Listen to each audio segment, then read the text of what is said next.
क्या है? व्यक्तित्व के विषय में जानेंगे आज। व्यक्तित्व 4 प्रकार के होते हैं। एक बाह्य व्यक्तित्व, यानी कि ऐसे व्यक्तित्व जो हम नहीं होते हैं और दिखाने की कोशिश करते हैं, अपने को प्रूव करने की कोशिश करते हैं। ऐसे व्यक्ति लाइफ में अक्सर पिछड़ जाते हैं, आगे नहीं बढ़ पाते हैं। दूसरा होता है आंतरिक व्यक्तित्व। आंतरिक व्यक्तित्व वो है कि जो आप हैं उसे मन में रखना और बताना भी पड़े तो जितना है उससे भी कम बताना और उससे कम से कम बताने की कोशिश करना। ऐसे लोग ज़्यादा सीखने की चाह रखते हैं, ज़्यादा पाने की चाह होती है। छद्म व्यक्तित्व, लोगों से झूठ बोलना, अपने अहंकार को साबित करने के लिए कुछ भी कर सकते हैं, अपनी तारीफ खुद क्या करते हैं। ऐसे लोग भी अपने नुकसान खुद कर बैठते हैं। दूसरा होता है मासूम या साफ दिल वाला व्यक्तित्व। इनको पाने खोने का डर नहीं होता है, ये वही बतलाते हैं जो होते हैं वास्तविक में, या फिर चुप रहते हैं। इनको डर नहीं होता है कि मेरे बोलने से क्या हो सकता है।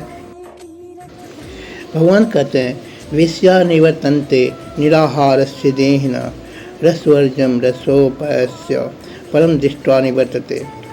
इंद्रियों को विषय से हटाने वाले मनुष्य से विषयों की इच्छा भले भी हट भी जाए, परंतु विषयों की आसक्ति दूर नहीं होती। परमात्मा के स्वरूप को भली भांति समझकर स्थिति प्रज्ञ मनुष्य आसक्ति से दूर रहते हैं। यततो हेयपि कौन्तेय हुर्कस्य विपश्चित इंद्रियाणि प्रामिथैतेनि हरन्ति पशवः मनः। हे कुंती नंदन, संयम का प्रयत्न करने वाले ज्ञानी मनुष्य के मन को भी चंचल इंद्रियां बलपूर्वक हर लेती है। तानि सर्वाणि सम्य युक्त आसीत मत्परा वसे ही यस्येन्द्रियाणि तस्य प्रज्ञा प्रतिष्ठिता।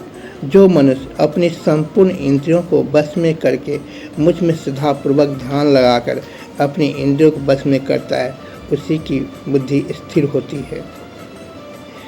ध्यायतो विषयान् पुंस संगैस्तु पूजायते संगाश्च जायते काम कामत क्रोधो भी जायते। विषयों का चिंतन करने से विषयों में आसक्ति उत्पन्न होती है। आसक्ति से विषयों का सेवन करने की इच्छा उत्पन्न होती है और इच्छा पूरी नहीं होने पर क्रोध उत्पन्न होता है। क्रोधाद् भवति सम्मोहात् स्मृति विभ्रमा स्मृति भ्रंशाद बुद्धिनाशो बुद्धिनाशात् पश्यति। क्रोध से सम्मोह अर्थात मोह उत्पन्न होता है। मोह से मन भ्रष्ट हो जाता है और मन भ्रष्ट होने पर बुद्धि का नाश होता है और बुद्धि का नाश होने से मनुष्य का पतन होता है। तो इसमें चारों श्लोक चारों जितने भी व्यक्ति उसके बारे में समझा दिया भगवान ने, तो इसे माने और भगवान पर विश्वास करें। जो है जो आप हैं उसको बोले वही रहें बन के। तो राधे राधे।